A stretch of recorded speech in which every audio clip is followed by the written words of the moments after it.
जिसमें 1-1.5 साल में एक वीडियो आता है और मैं हर बार वायदा करता हूँ कि जल्दी ही फिर से फिलोसफर वीडियो बनाऊंगा।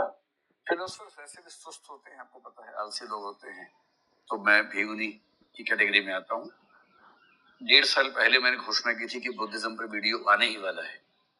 यहाँ तक कि यूट्यूब पे हमने एक वो क्या होता है कम्युनिटी, उस पर लिखा कि अगर आपका कोई सवाल है तो पूछ लीजिए। तो ऑडियंस ने क्या किया, सवाल भेजे इतने जिनकी संख्या थी 8,000। तो मेरी टीम को 1 महीना लगा 8,000 सवाल को पढ़ के क्लासिफाई करने में। क्लासिफाई करके उन लोगों ने मुझे सवाल दिए, करीब वो 100 के आसपास बना के दिए। उन 100 में से 20-30 सवाल ऐसे थे जो मुझे भी नहीं आते थे, क्योंकि उस तरह से मैंने पढ़ा ही नहीं था। जैसे वो पूछ रहे हैं कि आप ये बताएं कि श्रोतापन्न क्या होता है और अरहंत से कैसे अलग होता है। बुद्ध ने आत्मा को नहीं माना तो बुद्ध ने निर्वाण को, हालांकि ये बात आसान सवाल है। फिर कहा कि ये बताएं कि मंत्रयान, तंत्रयान और जिसको वज्रयान कहते हैं वो क्या है। तिब्बत के वज्रयान और भूटान के वज्रयान में क्या अंतर है। ये सब सवाल पढ़ के मुझे बुद्ध का पहला आर्य सत्य याद आया कि सब कुछ दुखमय है। तो और कई लोगों ने बुद्ध के जीवन के बारे में पूछा। कईयों ने, डॉक्टर अंबेडकर ने 1956 में बौद्ध धर्म क्यों अपनाया तो उसमें क्या बदलाव किए, ये पूछा। तो मुझे पहली बात यह समझ में आ गई कि बौद्ध धर्म को इतने साल तक पढ़ने पढ़ाने के बाद भी बहुत कुछ ऐसा है जो यूपीएससी के पाठ्यक्रम में नहीं था और मेरी नजर में कभी आया नहीं। तो आलस्य तो एक कारण था ही, फिर एक कारण ये भी था कि मैं उन सारे प्रश्नों को आधार बना के और पढ़ने लगा और पढ़ते पढ़ते 1.25 साल निकल गया। 3-4 दिन पहले मुझे ये आत्मविश्वास आ गया कि हाँ, अब मैं बुद्ध के दर्शन पर लगभग 20-25 घंटे बात कर सकता हूँ। तो ये भी हुआ कि इसको एक दिन में तो नहीं करेंगे, 4, 5, 6, 7 दिन में करेंगे, अलग अलग समय में करेंगे।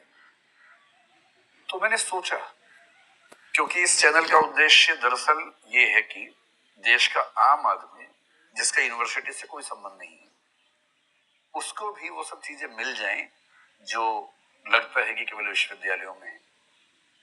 और दर्शन, हमारी परंपरा, हमारे समाज ने क्या सोचा, अतीत में कितना गहरा सोचा, दुनिया के बाकी धर्मों से, दर्शनों से कितना मिलता जुलता, कितना गहरा, कितना बेहतर सोचा, ये जानने का तो सबको है, हर व्यक्ति को है। तो मेरे लिए आईएएस की क्लास से ना बहुत आसान काम है, पर यूट्यूब के लिए कुछ करना बड़ा मुश्किल है। एक तो उसमें हर व्यक्ति लेंस लगा के देखता है आक्रमण करने के लिए, फिर एक भी गलत स्टेटमेंट निकल जाए तो उस पर 500 टिप्पणियां आती हैं, ये कैसे बोल दिया, तो भय भी रहता है। और ये भी कि जो आम दर्शक की जरूरत है, न कि विश्वविद्यालय या सिविल सेवा की तैयारी करने वाले दर्शक की जरूरत है, उसका अंतर भी मैं समझ सकूं। तो ये तय किया कि हम शुरुआत करेंगे बुद्ध के जीवन यात्रा से, बुद्ध की कहानी से। उसी कहानी में से बहुत सारे लिंक निकलेंगे उनके दर्शन के, जो मैं बीच में हिंट करूंगा आप लोगों को।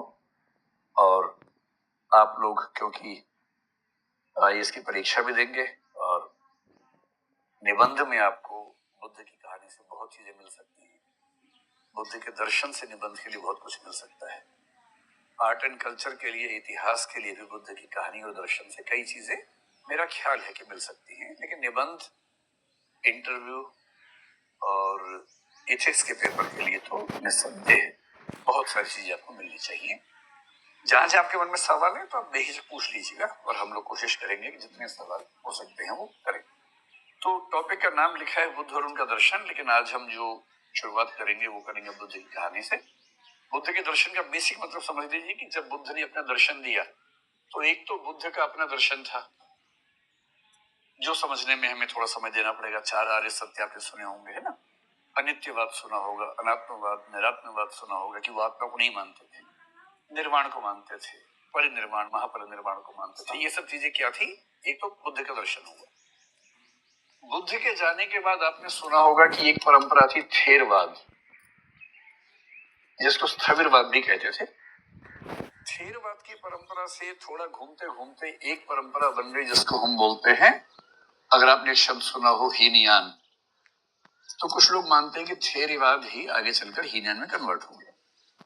कुछ लोग ये भी कहते हैं कि थेरवाद कहो, हीनयान कहो, स्थविरवाद कहो, या एक शब्द चलता है सर्वास्तिवाद। इन चारों का एक ही मतलब है, लेकिन सच बात यह है कि सर्वास्तिवाद और हीनयान पूरी तरह से एक बात नहीं है। बहुत बारीक अंतर है। इन अंतरों को हम समझेंगे बुद्ध की कहानी को समझने के बाद और उसमें से लिंकेजेस निकालेंगे। फिर जब बुद्ध को गए हुए ठीक ठाक समय हो गया था तो एक नई परंपरा शुरू हो गई जिसका नाम महायान है। मोटे तौर पर महासांघिक एक शब्द आपने सुना होगा, उसी से निकलता है, किंतु महासांघिक और महायान एकदम एक बात नहीं है, उनमें भी अंतर होता है। तो थोड़ा सा समझेंगे महासांघिक क्या होता है, महायान से इसमें क्या अंतर है, और फिर महायान में कई शाखाएं निकली। जैसे हीनयान में आपने शायद सुना हो कि एक शाखा को वैभाषिक बाह्य प्रत्यक्षवाद कहते हैं और एक शाखा को सौत्रांतिक बाह्य अनुमेयवाद कहते हैं। ये दो प्रमुख शाखाएं हीनयान की हैं। इसी तरह से महायान में दो प्रमुख और एक बाद में प्रमुख बनने वाली जो शाखाएं थी